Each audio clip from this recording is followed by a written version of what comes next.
Olá, tudo bem? Nesse vídeo nós vamos ver, vamos falar um pouco sobre a vida de Lutero. Lutero foi de fato um reformador? Então, é isso que nós vamos ver hoje nesse vídeo. Pois bem, disse muito que Lutero reformou a igreja, tal, propôs algo de novo para a cristandade, mas alguns historiadores mais sérios eles vão se debruçar sobre isso e vão ver que realmente existe algo de minimamente, podemos chamar assim, de problemático, né? Por quê? Porque o contexto no qual ele estava inserido, o contexto histórico que ele estava inserido, não podia produzir um fruto diferente do qual ele foi, tá? Assim, antes dele, aproximadamente uns 250 anos, né, aconteceram vários eventos históricos dentro da igreja,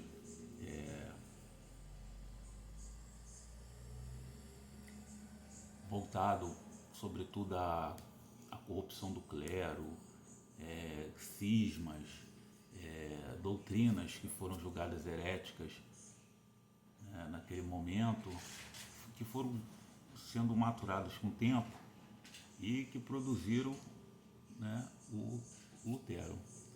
Nós vamos passar aqui por alguns eventos como por exemplo,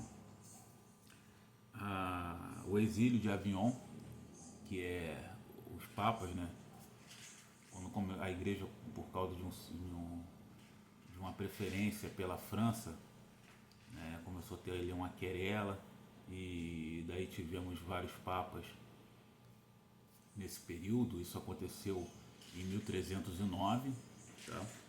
Outro grande evento também que foi a Grande Cisma Ocidental, assim chamado de Grande Cisma Ocidental, que ocorreu em 1378 e 1417, nesse período. Dentro desse período surgiram dois sujeitos também que foram muito importantes para produzir uma doutrina proto-protestante, pois se é que podemos chamá-la assim, que foi o John Wycliffe e o Jan Hus. O Wycliffe ele vai se defender as seguintes doutrinas. A igreja como uma instituição invisível, portanto, a igreja não precisaria desses prédios maravilhosos, dessas edificações como as catedrais, etc., mas algo que era invisível, uma instituição puramente espiritual, não podendo ser material. Crítica aos sacramentos, porque ele dizia que os sacramentos não tinham base bíblica, né, que portanto, não estando na Bíblia, não poderiam ser válidos esses sacramentos.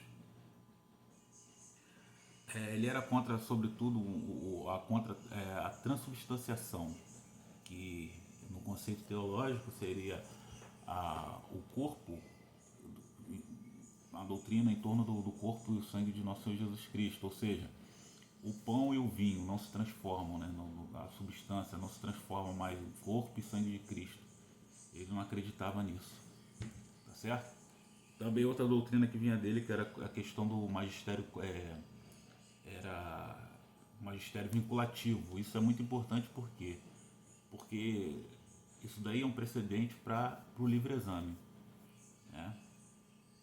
Isso é um precedente para o livre exame e é muito importante para que isso, quando chegar lá na frente, nós estamos falando aqui de 1328, quando nós chegarmos ali na revolta protestante, nós vamos ver que essas doutrinas elas basicamente estão contidas na doutrina de Lutero. Outra coisa muito importante também é a defesa de uma igreja pobre, ou seja, despojada de todo o seu aparato litúrgico, das suas vestes magníficas no ato litúrgico, etc. É claro que nessa época era muito comum a, a corrupção do clero, tá? Isso aqui é bom deixar bem claro. Existia uma corrupção patente, assim, todo mundo, a olhos vistos, existia uma corrupção E daí não pode se jogar para baixo do tapete esses escândalos que aconteciam, né? Nesse período histórico. Outro contemporâneo dele, mais ou menos ali na mesma época, um pouquinho depois ali, a partir de que é um outro chamado Jan Hus, que viveu entre 1369 e 1415, que foi um reitor da Universidade de Praga, né, um homem que tinha uma doutrina totalmente puritana, por assim dizer, né, moralista, que basicamente pregava essa mesma doutrina de Wycliffe, mas só que ele também tinha ele tinha uma outra doutrina que o diferenciava, que era o quê? Que era o nacionalismo. Ora, naquele tempo, os reinos ali da Europa, que compõem a Europa, eles eram basicamente quase que um livre ir e vir, né?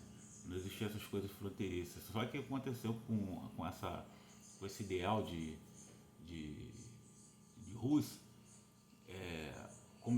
os povos começaram a notar, a olhar para suas características, né, como povo, que constituíam como povo, e essa ideia foi se alastrando ao ponto que corroborou com a ideia de uma igreja nacional.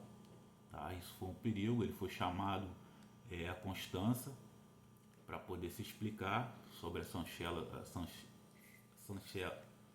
chancela de um nobre, mas lá chegando ele foi condenado e colocado na fogueira. E os seus partidários, né, que são chamados de russitas, eles tocaram um verdadeiro terror na cidade.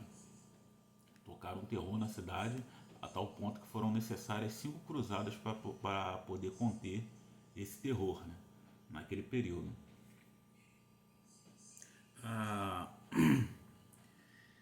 Outro fato importante também já vai ocorrer um pouquinho mais lá na frente, que é a França. Ela vai a partir de 1438, ela vai começar, a igreja vai considerar ela direitos especiais, ou seja, vai conceder o direito que vai ser chamado de as liberdades galicanas, na qual ela vai poder escolher o seu clero. O rei, que vai ser o responsável de escolher os prelados, os clérigos, tudo isso. Então vejam que esses precedentes, eles vão se amutuando e formando esse cenário para que o fruto maduro dele seja o próprio Martim Lutero. Depois nós vamos passar pelo humanismo, pela Renascença, né, onde o homem, né, ele se liberta. Não vai ser só um desenvolvimento das artes e da literatura, não só do redescobrimento dos clássicos latinos, né, mas também o homem também perderá essa vergonha do nu. As esculturas começarão a receber esse toque, né, mais do nu e tudo mais. Os grandes artistas, agora os artistas passam a assinar as suas obras, e vamos ver também nesse período como é que podemos chamar,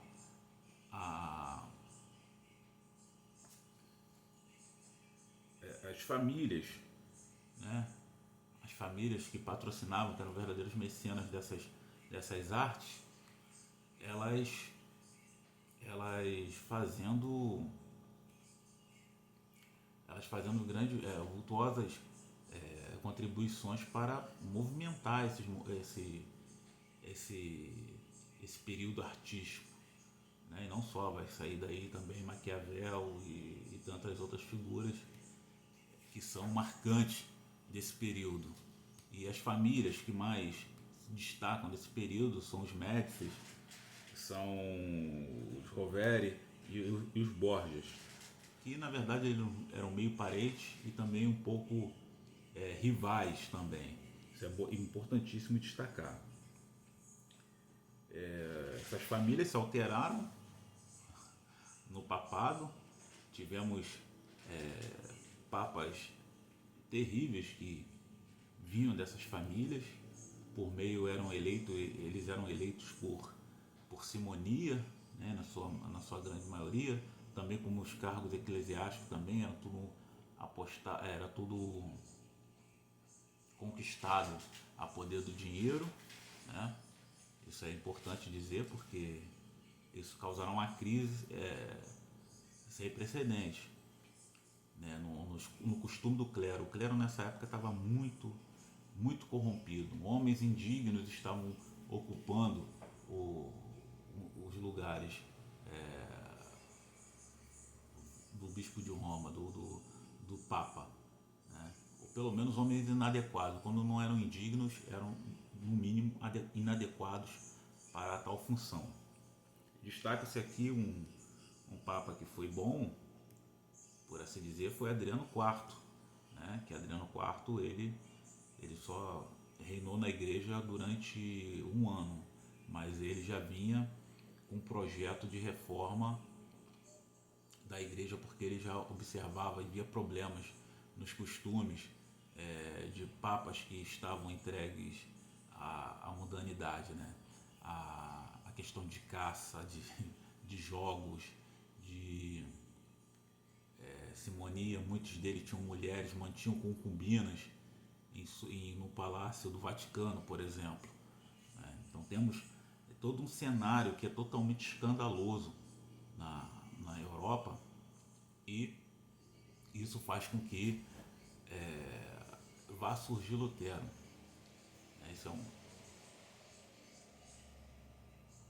Isso é um terreno fértil para que surja uma figura como Lutero. Lá pelas tantas na história, aproximadamente 1447,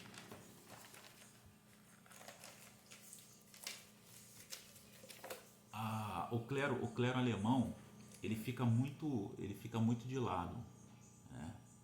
O eixo ali girava em torno, nesse período, ali no século XV, o eixo girava muito em torno de França e Itália, né? Eram os países que tinham o papado, o maior número de cardeais e tudo mais. Os outros países ficaram muito periféricos, sobretudo a Alemanha. Tem um relato de um clérigo alemão que manda uma carta